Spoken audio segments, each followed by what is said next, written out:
باقاعدہ طور پر election commission نے میرے 33 افراد کو ڈی نوٹیفائی کرنے کا نوٹیفیکیشن وہ معطل کیا ہوا ہے،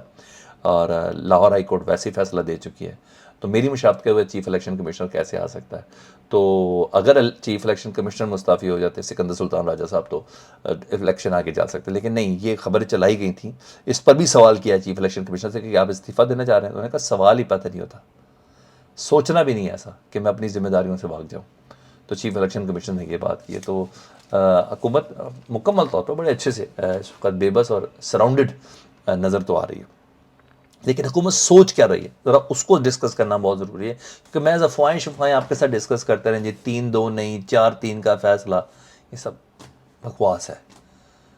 اگر اتنے یہ فنکار ہیں نا، انہوں نے صرف اسکرین سنبھال لی ہوں، تو یہ کل عدالت میں جا کے اس کیس کے حوالے سے ریٹ پٹیشن دائر کریں،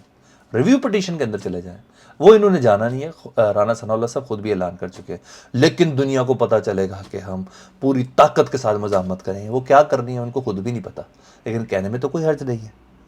زبان بندی تو نہیں کی جا سکتی، تو وہ تو یہ کہہ رہے ہیں۔ لیکن حکومت سوچ رہی ہے، جو چیزیں ڈسکس ہو رہی ہیں وہ بڑی اہم ہیں۔ حکومت نا معاشی ایمرجنسی لگانے کا سوچ رہی ہے، اچھا یہ لگ سکتی ہے نہیں لگ سکتی، اس پہ ہم علیحدہ بات کرتے ہیں نا ابھی۔ اور کچھ وزراء کو ٹاسک بھی دیے گئے ہیں، یہاں تک بھی خبریں ہیں۔ ہنگامی ملاقاتیں ہم نے کل کی ویسے ہی دیکھ لی تھیں، اہم ترین اجلاس دیکھ لیا تھا، سینئر قیادت اور کابینہ کا اجلاس دیکھ لیا تھا، نواز شریف اور شہباز شریف کا رابطہ بھی ہم نے آپ کے ساتھ ڈسکس کر لیا تھا۔ کہا جاتا ہے وزراء کو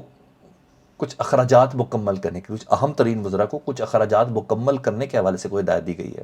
اور وزراء نے اپنے اس وزارت کے افراد کو کہا ہے کہ جلد سے جلد اپنے خرچے مکمل کر لیں، بلکہ ایک اہم وزیر نے نام نہ لینے کی شرط پہ بتایا کہ اپنے محکمے کو پیغام دی کہ فوری اخراجات کر لیں۔ پرائم منسٹر کہہ رہے ہیں کہ اپنے اخراجات مکمل کر لیں، اور پھر بعد میں مشکل ہوگی، چند دن کی بات رہ گئی ہے۔ تو یعنی کوئی ایمرجنسی بھی ہو سکتی ہے، کچھ بھی ہو سکتا ہے، کہ انہوں نے کہا مجھے اس چیز سے متعلق کچھ نہیں پتہ، مطلب ہنگامی صورتحال انہوں نے بنا دی ہے، بعد میں پیسے رک جائیں گے، وہ یہ کہہ رہے ہیں۔ اچھا جی، تو جب معاشی ایمرجنسی تو پھر سارے پیسے فریز ہو جاتے ہیں، لیکن بہرحال آج کابینہ کا پھر اجلاس ہے، اور پھر پی ڈی ایم کا ایک اجلاس طلب کیا گیا ہے، اس کا وقت تو اناؤنس نہیں کیا گیا، لیکن یہ ساری بات مشاورت کے ساتھ ہونی ہے۔ ہاں یہ سوال ہے کہ کیا سپریم کورٹ اس آپشن کو استعمال کرنے دے گی گورنمنٹ کو کہ معاشی ایمرجنسی لگا دی جائے؟ سر تو سن لیں، یہ تقریباً ناممکن ہے،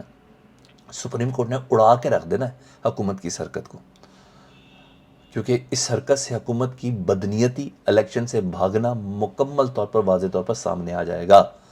چاہے وہ سیاسی جماعت ایز اے مسلم لیگ نون کہہ رہی ہو کہ ہم تو الیکشن کے اندر چلے بھی گئے ہیں، ہماری تو تیاریاں بھی ہو چکی ہیں، وہ بھی چہرہ مکمل طور پر کھل کر سامنے آ جائے گا۔ حکومت جو ریلیکٹیشن دکھا رہی ہے کہ بھائی ہم تو قانونی معاملات دیکھ رہے ہیں، لیکن ہماری تیاری پوری ہے، اگر حکومت کا نام رانا ثناء اللہ ہے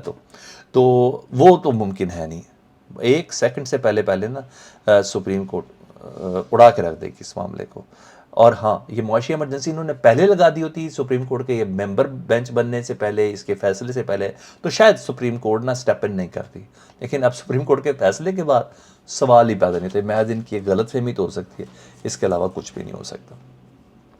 اب آج ان کے اپنے لوگ کیا کہہ رہے ہیں،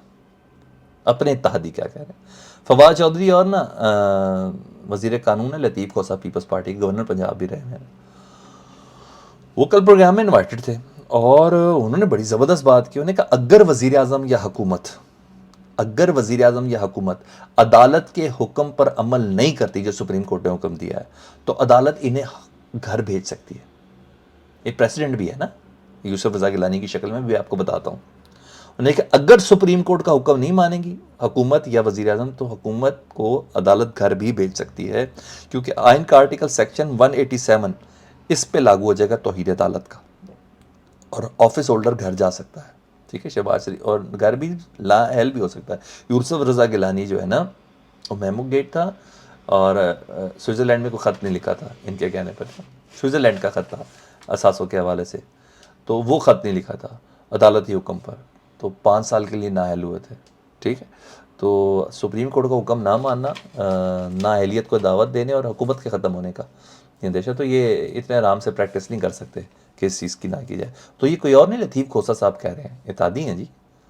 پیپلز پارٹی کے سینئر رہنما لطیف کھوسہ صاحب، اور قانون دان بھی، ان کو بھی بڑے اچھے سے پتہ کہ آفس ہولڈر یوسف رضا گیلانی نااہل ہو چکے ہیں، عمل ہر صورت کرنا پڑے گا، مطلب اتحادی کلیئر ہیں، اور عمل کرنے کے علاوہ گورنمنٹ کے پاس چانس کوئی بھی نہیں ہے. ادھر عمران خان صاحب کی امریکی وفد سے ملاقات ہوئی ہے، اچھے اچھے سینیٹرز تھے، ان سے ملاقات ہوئی ہے زمان پارک میں. اہم ڈیولپمنٹ ہے، کوئی شک نہیں ہے جی، کیونکہ کچھ روز پہلے تک تو فواد چودھری صاحب مل رہے تھے نا ادھر جا کے، مگر امریکی گروپ کی اور وفد کی لیجسلیٹرز کی ملاقات عمران خان سے ہونا بات ہے، اور وہ خود آ کے مل رہے ہیں. بڑی بات اس وجہ سے کہ اس کا مطلب ہے کہ عمران خان صاحب نے ڈیمیج کنٹرول کر لیا ہے، ٹھیک ہے، اور سفارتی معاملات ٹھیک ہیں یا ٹھیک ہو رہے ہیں عمران خان صاحب کے، اور مستقبل میں دونوں نے اچھے تعلقات کے جاری رکھنے کے خواہش مند ہونے کا اظہار بھی کیا ہے. یہ دیکھ لیں عمران خان صاحب حکومت میں نہیں ہے، نہ کے پی کے میں، نہ پنجاب میں، نہ مرکز میں، تو وفد خود آ کے مل رہا ہے. تو آپ کو سمت کا اندازہ لگا لینا چاہیے. کیا خیال ہے؟ فیڈ بیک سے متعلق ضرور آگے کیجیے گا. اپنا بہت خیال رکھیں. اللہم صلی علی محمد و آل محمد.